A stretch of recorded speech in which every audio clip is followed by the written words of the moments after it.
morning. I'm Chief Philip Rivera, Chief of Patrol. I'm joined by Deputy Chief John Paque, Executive Officer of Patrol Bureau Bronx, and Captain Anthony Scapicchio of the Force Investigation Division. I'm here to provide an update regarding an officer-involved shooting which occurred late last night here in the Bronx, in which our officers were confronted with a dangerous and difficult situation and ultimately saved a woman's life. The information I am about to provide is preliminary and subject to change.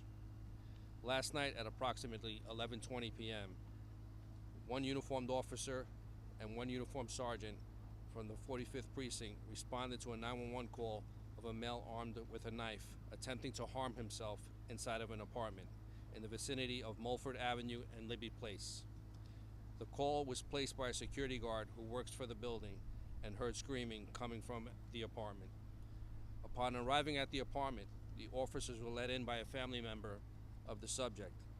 Immediately upon entering the apartment, the officers observed a 34-year-old male holding his distraught 61-year-old mother at knife point in the rear of the apartment. The male had his left arm around his mother's neck and a large kitchen knife in his right hand. Our officers engaged the male in dialogue in an attempt to de-escalate the situation. For over 2.5 minutes, our officers attempted to get the male to put the knife down and free his mother. As our officers were attempting this, the male made numerous threats to kill his mother, all while he was still holding her with his arm around her neck and holding the knife. Numerous times during this interaction, the male moved the knife towards his mother's neck. One officer discharged one round, striking the male and freeing the woman.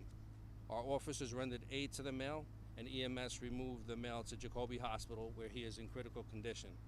The woman, thankfully, was not physically injured. The knife was recovered from the scene. Our officers were removed to an area hospital for evaluation. This entire incident is depicted on the officers' body-worn cameras. This investigation is ongoing and will be handled by our Force Investigation Division. I'll now take any questions. All right, time, sir. On top of questions. Adam, let's. How's the mother doing? The mother is stable at this point.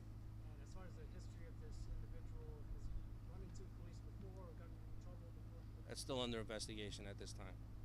Thank you, Chief. Any questions? All right, thank you very much. Thank you for your time.